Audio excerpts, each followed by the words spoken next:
The Secrets of Technology is brought to you by the StarQuest Production Network and is made possible by our many generous patrons. If you'd like to support the podcast, please visit sqpn.com/give. You're listening to The Secrets of Technology.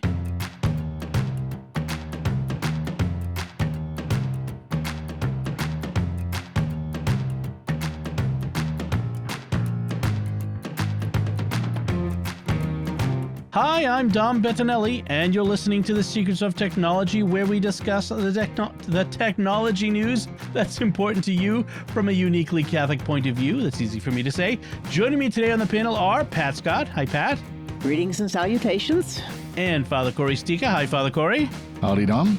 Before we get started, I want to let everyone know about a show on the StarQuest Network that you're sure to enjoy, and there's a reason I'm mentioning it today, because it's The Secrets of Stargate, which our Father Cory is also part of that panel. And if you've ever watched one of the best sci-fi shows of the 90s in early 2000s, it was Stargate. Stargate SG-1, Stargate Atlantis, Stargate Universe for a little while. Yep. And what a great program, and it's such a great podcast about this wonderful show. And I listen whenever I listen to it. I listen to it every week, of course, and it's so much fun. You guys have a blast, and I just was listening to the episode that's coming out this Friday called Holiday, and oh my gosh, it was funny. I was laughing so much at you guys. That's one we had fun with. Yep. So check it out. It's wherever you can find podcasts, The Secrets of Stargate, or at sqpn.com/Stargate. Before we get started, we had a little bit of feedback from our recent episode last week on our favorite video games, where Father Joseph and Victor, who is also on The Secrets of Stargate, all discussed some of our favorite video games. And Scott Shields wrote in with an email. He said, my favorite arcade game is Crystal Castles. For DOS games, my favorite was DuckTales, The Quest for Gold, and I also liked most of the Mario Kart games. For PS3, there was this game called Split Second that I really, really liked, and for Atari 2600, I like Pitfall and Basketball. Basketball for the Atari is really simple, but it's really fun to play against. And then when we were talking about Microsoft Flight Simulator and the default airfield that starts with, he says, with regards to what happened to Meigs Field in Chicago, it's the runways were basically secretly destroyed overnight without any warning. And actually, I remember that now that he mentioned. Yeah, it was the city. The mayor of Chicago wanted the airport removed because it was right on Lake Michigan, right by downtown, which made it convenient for like commuters and executives and stuff like that. So one night he ordered his city crew to go out and just drag bulldozers down the big X's down the runway, just completely destroyed it. Right. He wanted the real estate to build on, right? I think. No, it was turned into a park, city park. Oh, right. So it's almost like an island that's, with a little causeway. Right. That's just off the coast. And they turned it into a city park now. Okay. Yeah. So I didn't get a chance to ask you guys, what do you have favorite video games that you remember? Lots. What are your favorites? Do you want to go, Pat? Well, I'm not as much of a gamer, so my list is really short. Myst was always one of my favorite games. And Zork, its predecessor, the old Zork games on the Apple II were just marvelous. You could build worlds inside your head from the little descriptions, Yep. The old text-based role-playing games and adventure games. And then one of the other ones was something that I have wished would come back. It was called Loom, Loom, and it was a music-based game. Basically, that you had to find the notes that were missing in something, and it was an adventure game, but you used musical tones in the game to advance, and it was really interesting. Interesting. Wow. So, sorry about that. Oh, no, that's awesome. Yeah, I remember hearing about Loom, but I never played it. Yeah, I had lots of games I loved, things I grew up with. Mm-hmm. I would say, if I had to pick one arcade game that is my favorite, it is Ms. Pac-Man. That is the one game that if I see it, like you happen to be at a bar or a bowling alley or somewhere where they've got some old arcade games, if I see a Ms. Pac-Man machine, I'm plunking a quarter in. It's just it's that simple. Yeah. It's simple, but it's so much fun. It's still a challenge after all these years. But there's so many of those old arcade games, I grew up with playing in the arcades, grew up with Nintendos and Commodore 64. I will say to this day, my favorite games in the Commodore 64, the Ultima series, which was also available for IBMs and Apples and so on. They're on everything, but Commodore's was one of the first to get those games. And so I played Ultima 4, Quest for the Avatar, over and over and over. So much fun. Just those old role-playing type games. Yep. Final Fantasy for Nintendo. I could go on and on. I mean, there's so many games that I just love. Doom. We would play Doom in high school. Yeah. It was just coming out when I was in high school, and the school got brand new 486s, top of the line 486s, Windows 3.1, 4 megs of RAM. These were pretty hot for the day. And they would run Doom perfectly, and they were in the math room. So we'd finish up our math homework. Can we go use the computers now? That sounds like my house. 4-player Doom. That's my house after homeschool's done. Kids they get it done quick so they can get the iPads. I mentioned last week, and I'll reiterate, there's a great series, short documentary series on Netflix about the early days of video games. It's just some of the great ones that I recommend people check out if you at all have nostalgia for that time. It was really good. But I haven't been able to find it because I can't remember what it's called. It's like I suppose I could Google up Netflix video game documentary, and you'll probably find it. And I've probably seen, because there was a documentary that came out a few years ago about all the old classic video games. So yeah.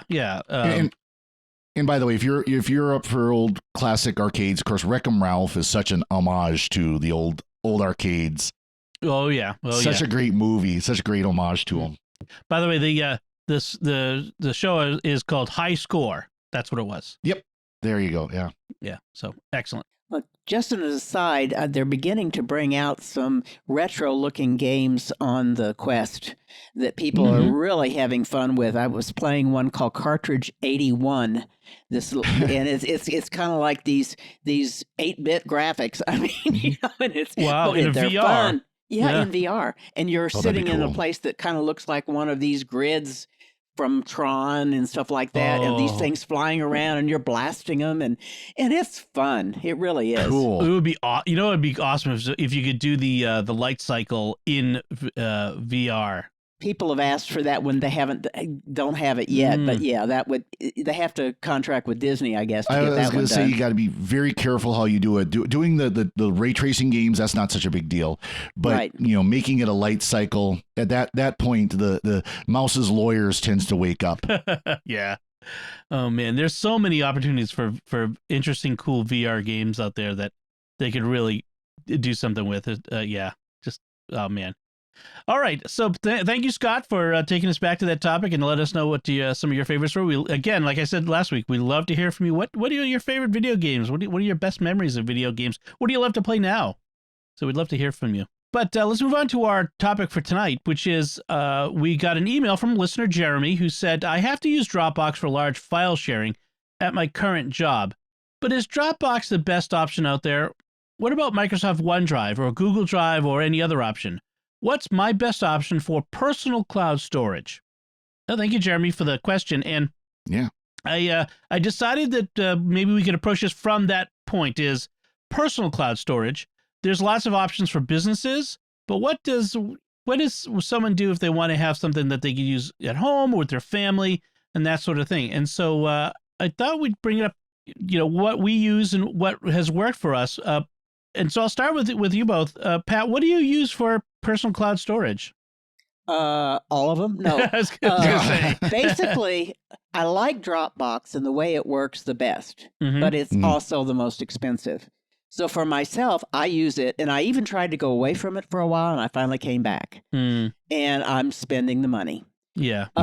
As far as my clients, it depends upon what ecosystem they're in. If they're in the Apple system, iCloud storage makes a great place to do a lot of your storage and some backups type thing.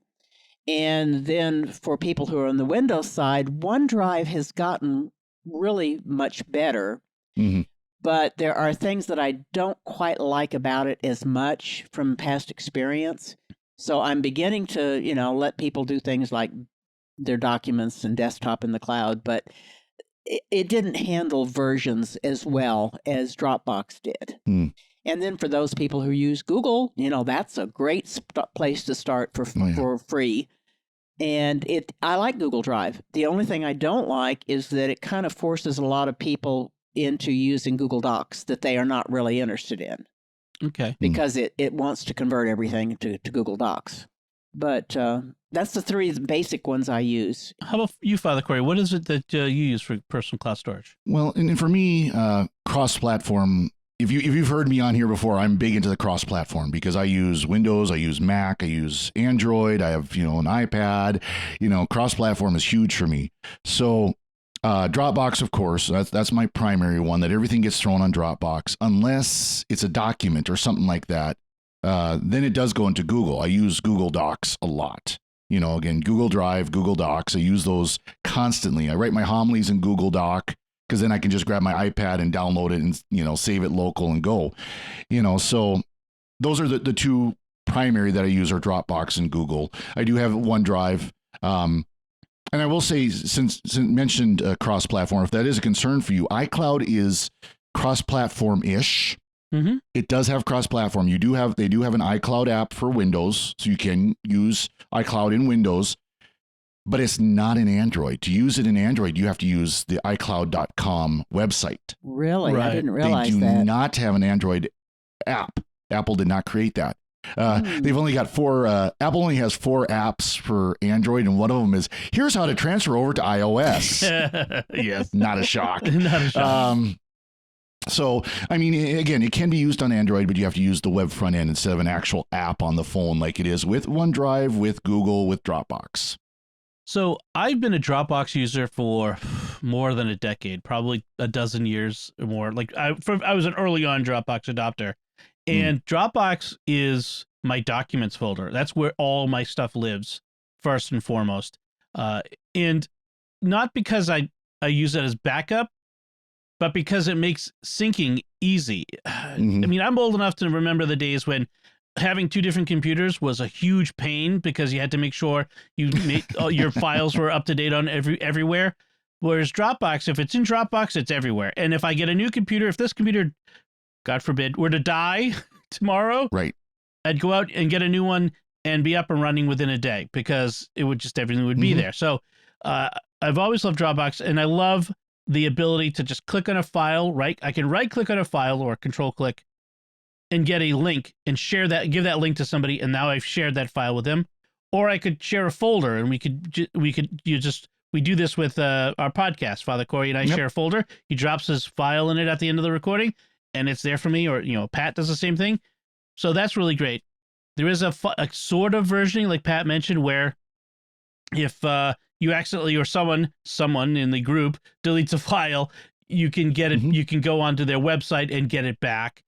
You can do selective syncing, which I really like, where I share a folder like with Jimmy Aiken from Mysterious World, and his research is gigabytes and gigabytes of research, and it would take up half my drive if I didn't say don't sync everything. Just let me choose what things I want to reside locally.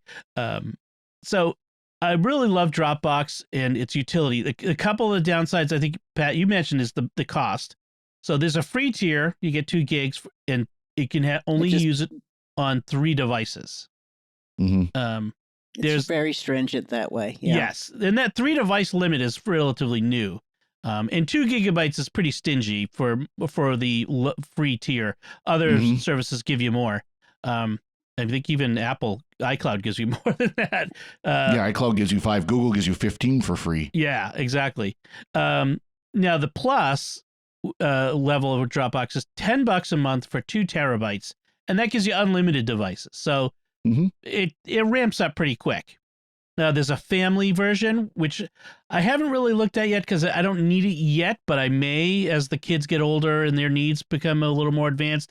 But that's $17 a month for up to 6 users. And that's a concern for me is the family definitions in a lot of this technology. And that might be another discussion because there's a lot of Catholic families with more than 5 or 6 people. I've run into this limit when it comes to like iCloud family sharing. It's a problem. There's 7 of us, and it has become a problem for us. So again, with the family plan, you get in Dropbox, you get 2 terabytes, the same 2 terabytes. You still get unlimited devices up to 6 users. So Dropbox, I feel like is a good all around option for most people. I think it's probably the one that, while more expensive, is the most general recommendation I have. They are updating their apps. Their apps have not been great lately. They've been kind of resource intensive, at least on the Mac side. But they have a new. Apparently, I saw there's a beta for an Apple Silicon native version of Dropbox app. Oh, good. Which would be good. I guess it depends upon, I see so many clients that for whom they don't have a lot of storage needs. So for cost things, iDrive, Apple's iCloud may be fine, or Google's Drive may be fine. If they're also really concerned about backing up lots of pictures and stuff, then that also influences what I use. There's another one called Idrive that is really excellent for doing backups. And you can have basically one plan that you have all your machines on, and it shares that one set of space, and the cost is pretty low considering. And it has a sync type interface so that you could have it just like Dropbox, throw things in there, get to them from anywhere. It's cross-platform, Mac and Mac and Windows. And there's a mobile component as well that you can go get files from there, etc. So it just depends upon what my clients are using it for, which one I will recommend. Because for many of my seniors, $120 a year is not something they really want to look at. Right. And that's why I say Dropbox is probably the best general, because it has the most features, but it's more expensive. Yeah. There are other ones that might fit better. If you're a Microsoft person, if you are an Office user, you want to be in Office, if you buy you're subscribed to Microsoft 365 for your Microsoft Office, you get OneDrive with it, like the 5 gigs. So for 100, you get a family plan for Microsoft 365, which includes the whole Office suite, plus a terabyte of storage per person, up to 6 people, for $100 a year for the family plan. That's a pretty good deal right there. Yes. I don't find their Drive to be as easy to use as Dropbox. Like if I'm storing a Windows doc or an Excel spreadsheet in OneDrive, it's nice and easy. But I just have never found it to be as simple to use as Dropbox, which just looks like a folder on my desk. Well, with OneDrive, it looks like a folder on the PC. I mean, it's just another folder, just like Dropbox, just like Google Drive. You don't have the overhead of uploading, downloading, all that bit. Okay. Yeah, so, Mac can do it with the OneDrive app where it's just a folder as well. Oh, okay. I guess I didn't set it up that way on the Mac app. Okay, good. Well, then that makes some sense too. Then, all these do that. OneDrive does that. Google Drive does that. Right. Dropbox does that. Where it's just you save to the Google folder, you save to the OneDrive folder. Did Google not change something about that recently? They replaced their product with a Google Drive app instead of the Google Backup and Sync. Yes. And so everybody had to convert, and I lost a few people on that I had to come over and help them. Okay. But it's a much better app. It greatly improved the app from what they had before. It was the old Google app was terrible. So I do want to make one caveat for all of these services, that if you have something like a database, or you have something like you're using Outlook and you've got a local storage file, or you've got QuickBooks, or you've got Quicken, do not put your data in the cloud storage, because it will try to synchronize pieces of it at a time and corrupt it, or at least it always has had that risk. Yeah. Right. So I always make sure that if you're something like that, I put it on the local drive and then let it dump its backup into the cloud storage. Some programs are designed to be able to live in cloud storage, so so keep an eye on that. Yeah, I think that's gotten better. I think a lot of these cloud storage applications have gotten smarter about partially updating the files. But yeah, it's something to be aware of and to be concerned with especially very important data like your finances and stuff like that. So yeah, be careful. Well, that's 1Password, when it first came out, I don't know if it still does, but it basically lived on Dropbox. Yes, you could stored either your have it files. live in on your own machine, or you could specify Dropbox, and it handled it very well. Yeah, they're Yeah. moving. It was small. They're moving to their own cloud storage, and they're deprecating the Dropbox storage, but it's still there for now. Yeah, and there are others like that too, where they store in Dropbox, and yeah, and then you have so Microsoft OneDrive. There's also, like we mentioned, the Google, which Google has recently changed it because Google is constantly. Google's like George Lucas. It's just constantly fiddling with things. Tinker. Yeah, stop fiddling with things and just leave it alone. Anyway, they changed Google Drive storage plan to Google One. So if the free 15 gigabytes, you can get free 15 gigabytes of storage. That's still called Google Drive. But everything up from that is called Google One. And it's storage and plus access to some things like Google Photos and Google Photos backup and that sort of thing. But that starts at $20 a year for 100 gigabytes. At $30 a year, you get 200 gigabytes. For premium, 2 terabytes, it's $10 a month. So it's similar. Scalable, yeah. Yeah, and it's similar. Once you get beyond 100 and 200 gigabytes, it's similar in cost to Dropbox. So you're not getting much there. But you do get things like automatic Google Photos backup. You can even, if you have an iPhone, like if you have iOS, you could have the Google Photos app auto backing up all of your iCloud photos so that you don't have all your eggs in one basket. Places. Yes, that's what I do. Yeah, me too. And for those who have Pixel phones like I do, Google Pixel phones, you get this as part of the of the deal where it backs. How much do you get with your phone? I'm sorry, your Pixel phone? I think I'm still on the free tier. Okay. But the difference was, and I think this just changed now. No, for the first year after getting the Pixel phone, you get unlimited photo storage. Okay. Yeah, they changed that for everybody else. It's no longer the high quality photos that are being stored. Correct. Unless you're paying on you're paying for that. And for the Pixel phone users, it doesn't count against your data. So I've got a bunch of photos on Google Photos, and I've only got the 15 gigabyte plan. Right. But it doesn't count against my 15 gigabytes.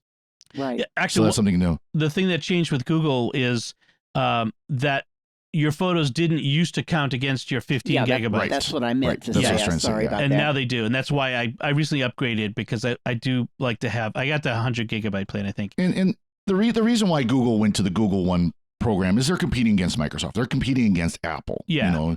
You've got all these packages, Apple, you've got all the stuff they combine with iCloud. You've got, of course, Microsoft OneDrive with Office. They want to compete with that. And that's why they made it all one package instead of separate things.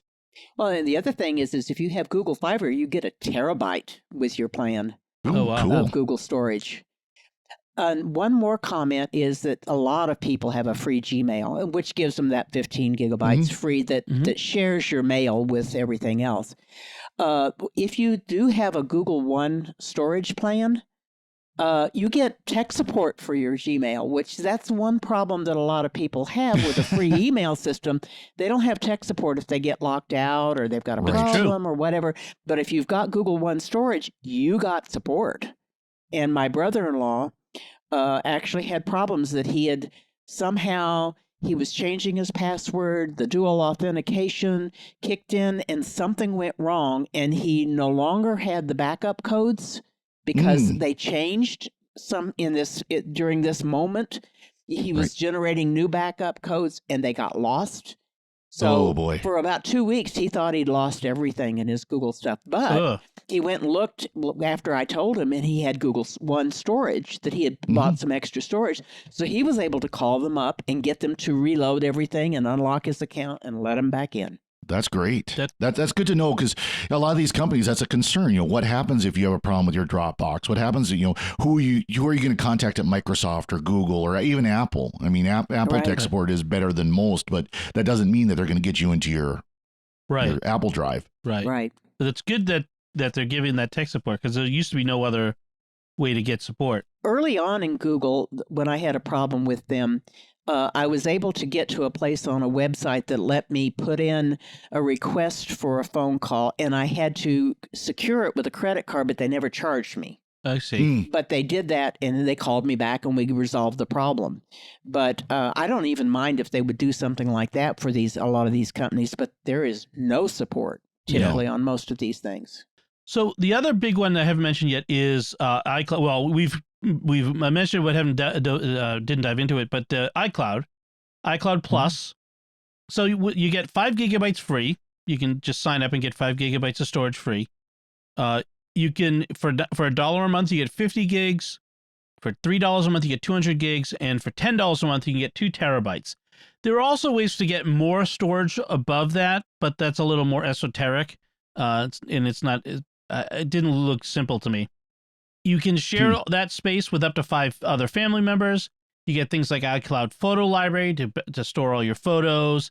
And then if you get an Apple One plan, you get that storage, plus you get access to other services like Apple Music and Apple TV Plus and Arcade and that sort of thing. So for $15 a month, you can get all that stuff, plus 50 gigabytes of storage, so on and so forth. The family plan, you get 200 gigabytes. And the Premier is $30 a month, but you get Music, TV Plus, Arcade, iCloud with 2 terabytes, News Plus, Fitness Plus. So they're really trying to push you to getting the whole enchilada, that sort of thing. But so if you are all in on the Apple ecosystem, this may be the one you want to get. If you're, if you don't, like you said, Father, there's a Windows iCloud, app, but really, if you are an Apple person, this is the one thing you would consider. I get it because we have a very large iPhoto library, and I wanted to be able to store my things in it. Plus, I want Apple Music and stuff like that, so I got the Apple One plan. So I had to laugh at my dad. He's not going to listen to this, so I can tell this story on him. But I'm going to tell. Yeah, exactly. So my mom had an old, was it the 5 SE or whatever, the lime green plastic one, and AT&T said, okay, this thing's too old. We're sending you a new one, and they send him a new, XR, 10R. And it's like, okay, Dad had broken his phone. Mom wasn't using hers. So it's like, well, why don't we make yours the new phone? And he was amazed once I got it up and running, and they got their shared Apple ID punched in and everything. And all his apps were there. All his pictures were there. It's like, yeah, that's what iCloud is for. Yeah, right. It was within a half an hour, as you guys know, within a half an hour, the phone is up and running. But he just was amazed. It's like, yeah, that's how they're designed to do that now. I can do that with my phone through Google as well. It's the same deal. That is one of the awesome things, is that it backing up your phone to the cloud, so that your data and your apps are there. You can switch to a new phone really easily. So the iCloud Drive is built into the operating system. So if you have a Mac, you can go to an iCloud Drive folder. You can control click or right click on a file and share file and get a link, just like you can with Dropbox and some of the others. So you can share files that way. I think you can share a folder, but it's not nearly as easy. It's not quite the same. It's you have to create a shared folder, I think, and I've never done it because I just don't need to, because I do it with Dropbox. Yeah. Dropbox and Google do it so much easier. So much easier. Now, when you share a file, did the other person have to have an Apple account of any sort? No, it will take them to a web browser if they don't have All right. Drive, that sort of thing. So yeah, it'll share through a browser. So yeah, and you could share it directly through iMessage. Like, it will share through the apps if they're a Mac user or iOS user. So there's some nice features there. I'm a Mac user. I'm an Apple guy, so I have all these. I have it, so it's there. It's used for certain things. But again, my primary place that I use is Dropbox, just because I've used it for so long, and it just is. It's easy, and and it's cross-platform. You don't have to care about somebody not being able to get to the stuff, etc. Exactly. And at $10 for 2 terabytes, it's the same as 2 terabytes in Dropbox. So it's not. Yeah, that's the 2 terabyte level by and large is pretty much the same all the way across the board. Right. Pretty close. The early on ones there's a big difference in price. Yep. Right. And that's kind of interesting that some of these storage are more than most people have in their computers, more than their hard drives or their SSDs. Right. Oh yeah. How many people actually have 2 terabyte drives. Not as many as it used to be, yeah. But yeah, I mean, I have a 2 terabyte SSD on my computer now, but yeah, it's not the most common thing, and part of it is because people are storing more things in the cloud and not syncing them. And that's one of the things why Dropbox Selective Sync is so good, because I could have these files in Dropbox and not residing on my small SSD and not have to worry about it as much. Well, and there's the additional thing with Dropbox. You can say, I want to have all of them available, but it's when I click on them, it brings it down. Or you can have Selective Sync, in which case you don't even see that other file or folder exists. It doesn't even show up. Right. So that's kind of nice, too. It just streamlines what you need. I love the on-demand downloading because, like so many of my picture stuff, I do the same thing you do, Dom, where it's both Google and Dropbox. Both of them. The phone updates both of them at the same time. And it is nice when I want to look at a picture in Dropbox. I just, it hasn't downloaded yet. Click on it, wait about 5-10 seconds. There it is. Exactly. I think we glanced at that one, but Dropbox has some features where it will do automatic backing up your photos from your phone to a folder that doesn't count against your storage. I think it does. Okay, it used to be that it didn't. Dropbox does. Okay. Dropbox does. I remember them saying it didn't count against your storage early on, but I think they've changed that since then. In the very beginning, if you told it you wanted to back up your photos, it increased your free storage. You would get an extra gigabyte of free storage if you said back up my photos. So in a sense, it was free. Oh, okay. But yeah, they stopped doing that.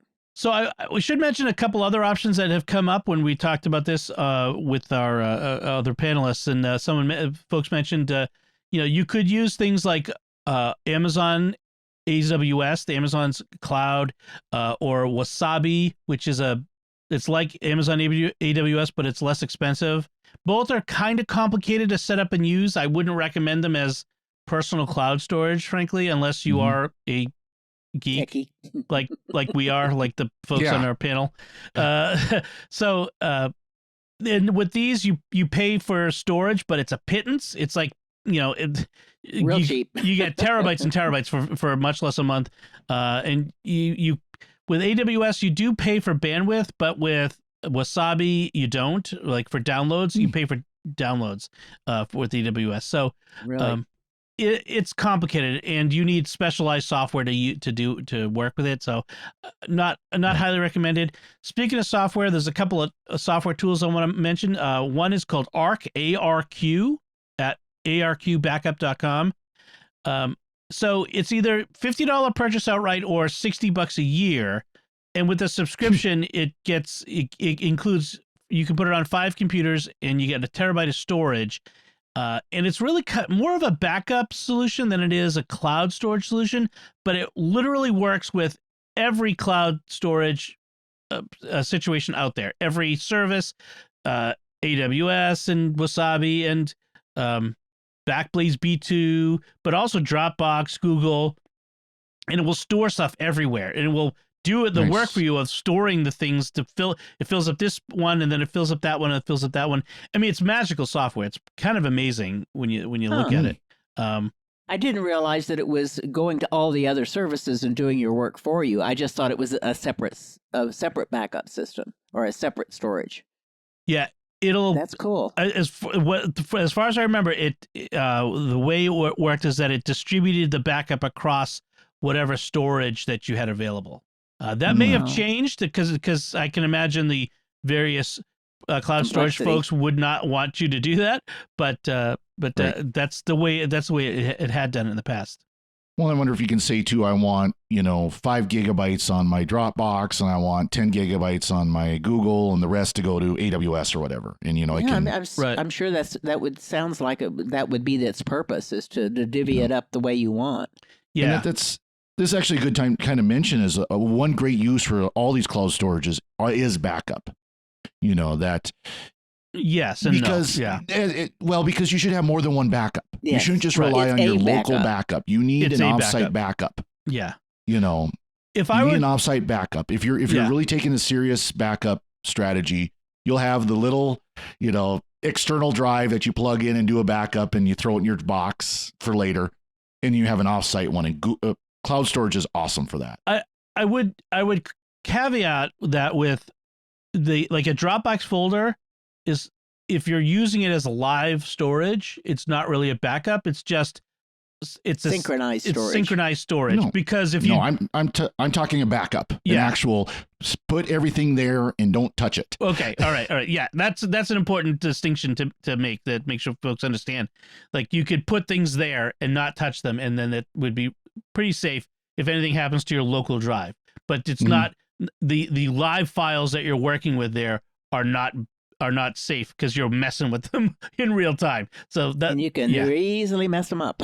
Yeah. Which is why it's good to have versioning on there, so you can go back to the previous version in Dropbox and OneDrive, and I'm not sure about Google Drive how it handles. Yeah, that's right. They do. I did look that up. They do have a versioning for a certain amount of time. Okay.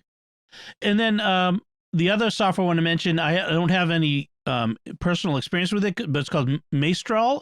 It's new. I've just heard about it. It's an alternative Dropbox client for Mac OS and Linux. It's open source, and one of the benefits of it is, it's very lightweight, so it doesn't have a heavy resource footprint on your computer, but B, it gets you around the device limit. It counts as one device against your 3 possible in the free tier, no matter how many places it's installed, because it sees it as one device. So, Nice. And you can do command line stuff like that, but it's really geeky. One last one. If you have a network attached storage, like a Synology, which I have, they have their own cloud storage system called Synology Drive. So but it doesn't exist in the cloud. It exists in your device that is usually probably sitting about 3 feet to your right, like it is mine. And so if anything happens to your house or your office, it will happen to that. Okay. So that's not offsite backup. However, it's secure. So if you have a situation where you need to make sure, like if you're a lawyer or a doctor, the data is under your control, but you can still use it like you could Dropbox. They have apps for the desktop and for mobile, and you can access, just like you can with Dropbox or Google Drive or what have you, the files that are on it. And even better is it will sync to some of the services like Dropbox and sync Dropbox into it, so that it will act as a Dropbox client. And so therefore, again, getting around that 3-device limit if you have that 3-device limit. So I actually back up my Dropbox folder to my NAS through Synology Drive, just as another backup, because why not? So now, we had another NAS storage at several of my clients, and they actually is the same thing, where it was local, etc. But they actually had a client that would run under the Linux shell. I think it was called Elephant. That basically would then take that and back all that up to a cloud storage. And Idrive had a client for that, and there were a couple of other real backup services that could back up your NAS in the cloud. Yeah, I actually back up my NASs to Amazon's Glacier storage. That's constantly real-time backup all the time of moving stuff into it. But yes, that's you can do that too. You can back up, and they have Synology also has something called Hyper Backup, which you can back up between drives. So if you have separate NASs in different locations and that sort of thing. But that's a little more advanced. But that's possible too. Now, are you really backing up if you're not using a tape? Oh, when I was tapes. Before I entered the seminary, I was working, as a Unix server administrator, and we literally had tapes that we would flip out. These were the daily tapes, these were the weekly tapes, and I did the same thing with here. all the years I worked for the health department. Yeah, I was rather proud. Depending on when the file was first backed up, I could recover up to like 4 months ago. Because we would have 5 weekly tapes. Well, the 5th tape wouldn't get always used. Well, a couple of years ago, I looked at long-term retention, saying, all this data that we've gotten, how are we backing it up? What is the longest term that storage is still good? And MagTape was still the longest. Really? Oh, yes. Wow. Yeah, if you were using the high-quality certified tapes, that was the longest storage. But even there, we would take those and back them up again. Every so many years, so many cycles, we would take that one and back it up. So, yeah. Yeah. People think, oh, CDRs will last forever. No, they only have about a 10-year shelf life. They deteriorate really badly. But then again, I've pulled old 5 1/4 floppy disks from my Commodore 64 that are 40 plus years old, and they work great. No, I've seen floppies that deteriorate. I've seen floppies deteriorate in a year. So I mean, yeah, it depends. But it's just funny though that old of a media and it still works. Yeah, and the other thing that hard drives. I've had people that would copy a hard drive, sit it on a shelf, come back, 5 years later, and it's no longer accessible. And there are some theories about hard drives maybe demagnetizing over time. Yeah, I've heard that.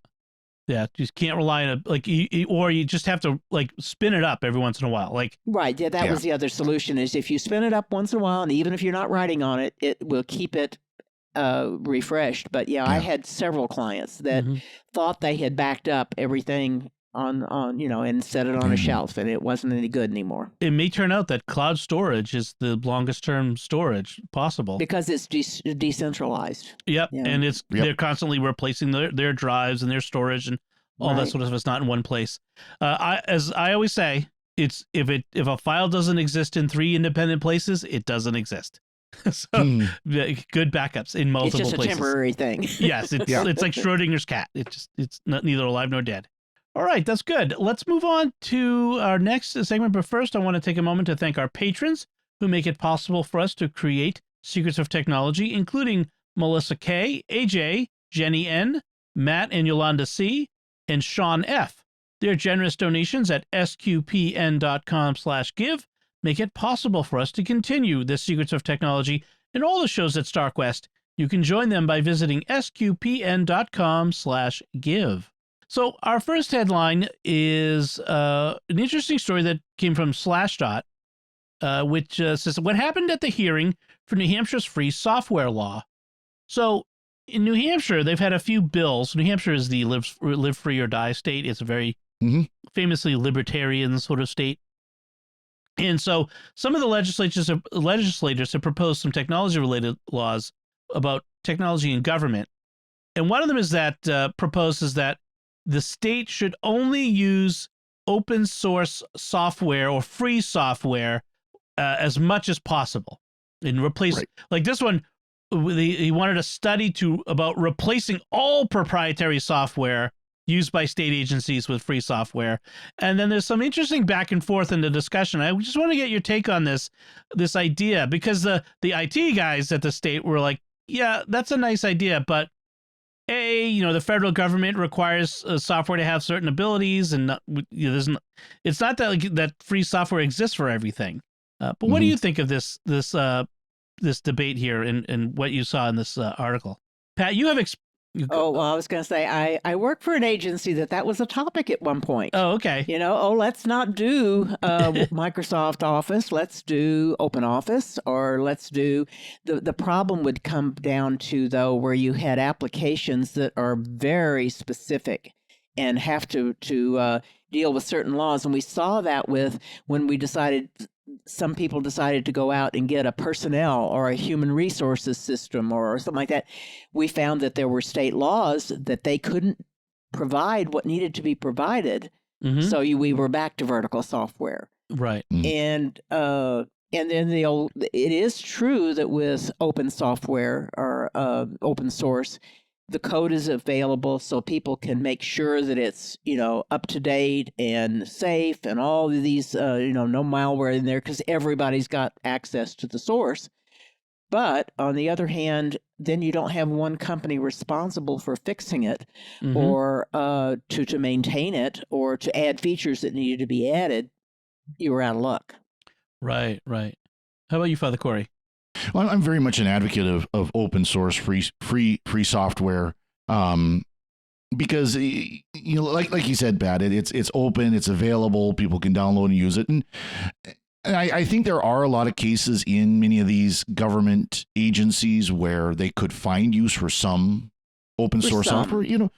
Most I would venture that most people in most governments who use Microsoft Office are like most people in most corporations who use Microsoft Office. They don't need 99.999% of what Microsoft Office provides.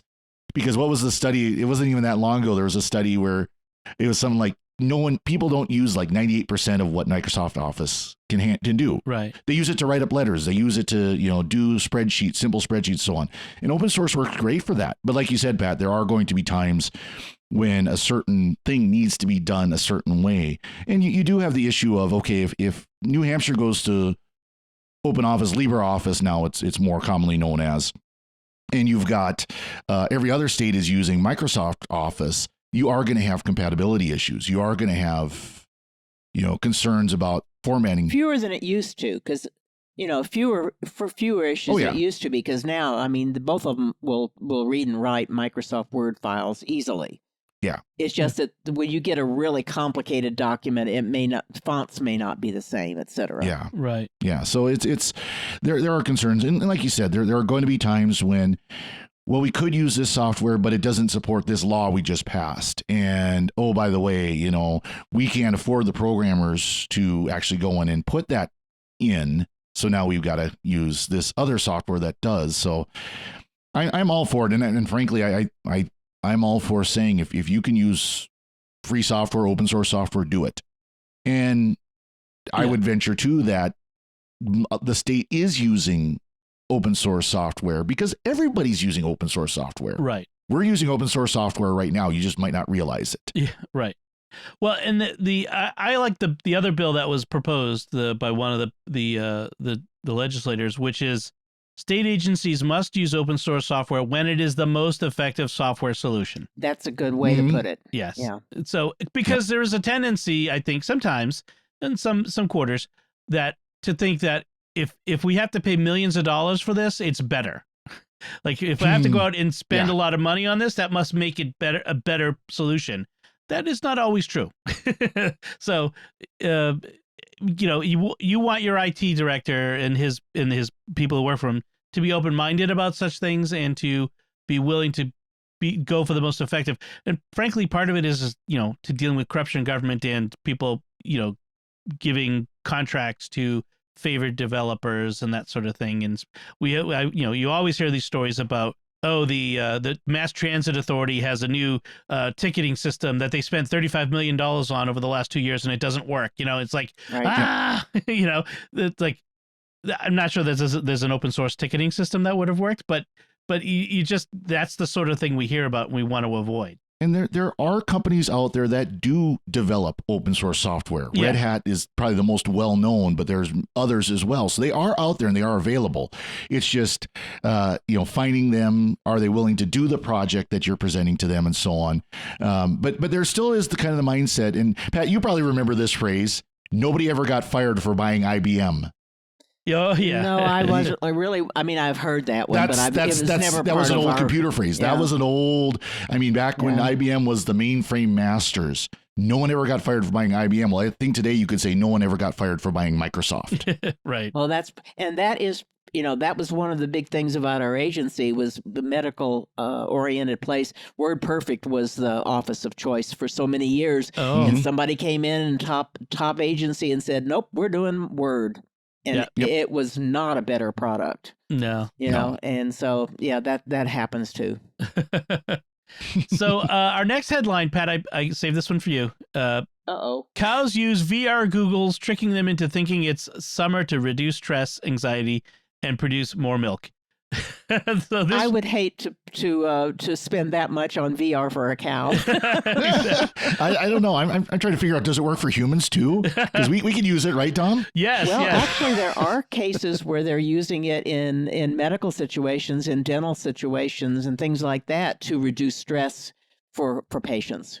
And so this is an experiment this cattle farmer in Turkey did, where he fitted his cows with VR goggles that were showing them images of summertime and green pastures, and that got them to be happier and to produce more milk in the winter. So he said they increased milk production from 22 liters to 27 liters a day. Wow! So and reduce their stress and anxiety, which makes them healthier. But stressed animals tend to get sick more often. They need a good exercise program for them, though. Yes, they do. Yeah. I do wonder, though, actually, I think just kind of top of my head, in Turkey, it might be more practical because the weather extremes in Turkey aren't quite as bad as they are, say, Montana. Yeah. And I can see it actually being a problem here because if the cows think it's summer, they're not going to go try to find shelter when the storm moves in. Yeah, exactly. Right. By the way, Pat, the exercise program for the cows is called Beef Saber. Oh. I Nice. like that. Yes. Dad joke Dad applied. joke of the day. Yes. Very nice. Oh, man. All right, let's move on to our picks of the week. Pat, why don't you go first with your pick of the week? Well, I looked to see whether you had ever mentioned this one before in the picks of the week, and I didn't see where you had. So I'm going to steal your idea that you gave me at one point. There is an app called Due, D-U-E. Yep. And in another way to say it's a to-do app. But it's for pretty much Apple-centric, iOS and Mac OS. But it is the best app I have ever found for being able to put things in that I really need to be reminded of. And I don't want it to just beep once. I want it to nag me. Yeah. So I am careful about using it for only those things that I really want to be nagged for, because it will. And it's easy to use. It's easy to set up. I can even use voice commands while I'm in there to add it. When I'm on the go, rather than having to type it. But it's just been a really helpful app for me, and it is paid. But I think it's only $8 for it. Yep, best $8 I spent on an app to nag me. But you're right. It is best when you restrict when you restrict the reminders to the most essential ones, like medicine. I have one to nag me about taking my medicine every night, after dinner, and it goes off, and you can tell how often to nag you, but mine nags me again every 5 minutes until I do it. It's a great app for that. Yeah, I really. Yeah, my big one is making sure I've gotten the compost and the garbage out, and I always forget, and so it'll pop up, and I'll say, "Yeah, I'll do that in a minute," and Yes. I forget, and then pretty soon it pops up and tells me, "You really need to get up to the curb." Yep, It doesn't quite say it that way, but yes. Yes, trash and recycling. If there's I got a handful of things that I wanted to remind me to do. Some once a week, some once a day, and it's perfect for that sort of thing. It is a great app. And what I found too is, people often will come up with a prayer request, and so I will I'll throw it on the prayer request. And if it's just a one-time thing, it'll pop up. And then when I've actually, looked at it, responded to it, then it'll go away. But I've set up a few recurring ones on that. Nice. And, it just helps me remember the people that I've said, sure, I'll pray for you, and then I forget. Yeah. This is, especially great for those of us who are at a point in life where we're forgetting more often than we should. Awesome. Very good pick. And Father Cory, what's your pick? So I've talked before about Chromecast. Again, I'm very much in the Google Android world, and I use Chromecast all the time. Sitting watching something on YouTube and hit the cast button, throw it up to my TV, and I've got a smart TV that I would use, but it's getting kind of slow and clunky. They keep adding stuff to it, and so it's slowing down, and so with some of my Christmas money, I got the Chromecast with Google TV. And this is the little dongle that goes behind your TV. Of course, the original Chromecast was little hockey puck that you plugged in back your TV. Well, this is just a little bit bigger hockey puck that still hooks behind your TV.